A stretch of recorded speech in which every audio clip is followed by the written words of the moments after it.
Props के videos को continue करते हुए हम डिफ़ॉल्ट प्रॉप्स के बारे में आज जानकारी लेने वाले हैं। तो first of all, what is a default props?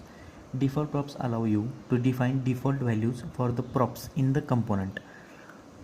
ये क्या करता है, आपका जो कंपोनेंट में वैल्यूज़ आने वाली है जो कि पेरेंट से आएगी, उनको डिफ़ॉल्ट सेट कर देता है। These values are used if no value is passed from parent component. अब देखो, आपका पेरेंट कंपोनेंट कौन सा था? app.js आपका पेरेंट कंपोनेंट है।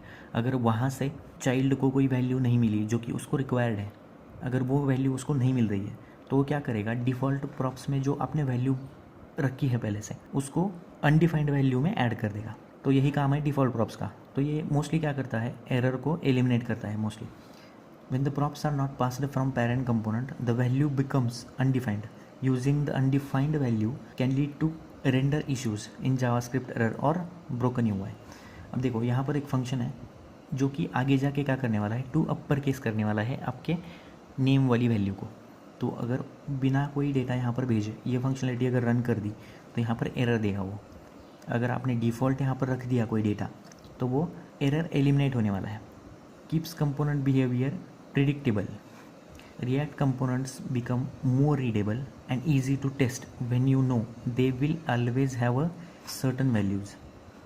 With default props, the behavior is stable even in the default usage scenarios.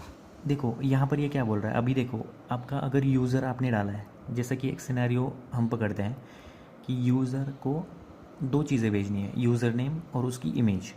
तो अगर इमेज आपने नहीं भेजी तो वहाँ पर वो ब्लैंक छोड़ देगा। वहाँ पर हम डिफ़ॉल्ट इमेज रखते हैं जो कि अल्टर करेगी आपकी अगर इमेज आपने लोड नहीं की है तो ये इसका यूज़ है। आगे देखेंगे हम इसका सिंटैक्स कैसे हम लिख सकते हैं।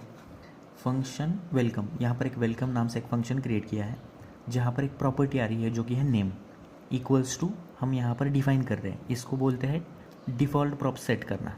ओके, और वो क्या करेगा, रिटर्न करवाएगा प्रॉप्स डॉट नेम को। अगर आपने कुछ नेम नहीं डाला तो ये एसजे रिटर्न करवाएगा। अब डायरेक्टली इसका कोडिंग एग्जांपल देखेंगे हम। यहाँ पर देखो app.js में मैंने यहाँ पर एक कंपोनेंट कॉल किया है मैंने यूज़र कार्ड नाम से, और यहाँ पर और एक कंपोनेंट है जो कि यूज़र कार्ड नाम से ही है, लेकिन वहाँ पर हमने नेम इक्वल्स टू राहुल डाला है जो कि प्रॉप्स है। प्रॉप्स एज अ प्रॉप्स वो भेजेगा।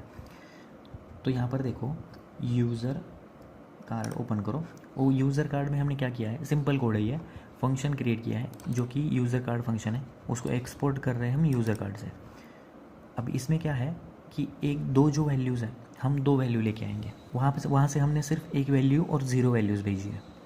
तो ये एनोनिमस यूज़र होने वाला है अगर कोई वैल्यू उसने नहीं भेजी है तो, और उसकी एज डिफ़ॉल्ट 24 करने वाले हैं। अगर उसने कोई एज नहीं भेजी है तो वो डिफ़ॉल्ट 24 होने वाली है।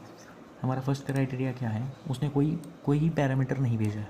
तो कोई पैरामीटर अगर नहीं भेजेगा वो, तो यहाँ पर क्या होगा, एनोनिमस और एज ये प्रिंट होने वाला है फॉर दिस फर्स्ट कंडीशन। और उसके बाद यूज़र कार्ड जो हमने सेकंड कंडीशन डाली है, जहाँ पर प्रॉपर्टी हमने क्या डिफ़ाइन की है, नेम इक्वल्स टू राहुल। तो ये क्या करेगा, राहुल तो भेज देगा। तो एनोनिमस की जगह क्या होने वाला है यहाँ पर राहुल, और उसके बाद उसकी एज क्या होने वाली है, डिफ़ॉल्ट 24। अगर यहाँ पर और एक कंपोनेंट आप क्रिएट करोगे, कॉल करने के बाद कोई अलग नाम और वहाँ पर एज अगर डालोगे आप, तो वो पर्टिकुलर एज वो वहाँ पर सेट कर देगा। तो डिफ़ॉल्ट वैल्यू वहाँ पर सेट नहीं होने वाली है। तो यही काम है इसका। इसको रन करते हैं तो यहाँ पर रिज़ल्ट देखो, प्रॉपर्टीज़ इस फर्स्ट कॉल में हमने कोई नहीं भेजी है, तो ये क्या करेगा, एनोनिमस और 24 रेंडर कर देगा। उसके बाद यहाँ पर सिर्फ हमने नेम भेजा है, तो ये राहुल नेम ले लेगा जो कि पैरामीटर से उसको मिला है, और डिफ़ॉल्ट वैल्यू ले लेगा क्योंकि यहाँ पैरामीटर से उसको नहीं मिला है। अभी हम और एक कॉल करते हैं, user card name equals to Ajit और एज इक्वल्स टू, एज कैसे भेजते हैं हम, ऐसे 28। इसको क्लोज करो, बंद करो, इसको सेव करोगे डायरेक्टली तो यहाँ पर आपको रिज़ल्ट मिल जाएगा, अजित और 28।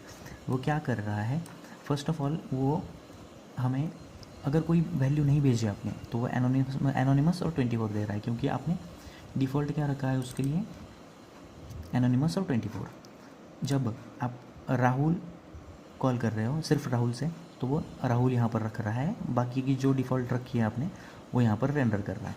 उसके बाद आपने दोनों भेजिए, तो वो दोनों जो भेजने वाले हैं आप उनको रेंडर करवाएगा। यहाँ से डिफ़ॉल्ट वैल्यू लो वो नहीं उठाएगा। तो यही था आज का वीडियो कि कैसे हम डिफ़ॉल्ट प्रॉप्स सेट कर सकते हैं in our functional component. Thank you for watching this video.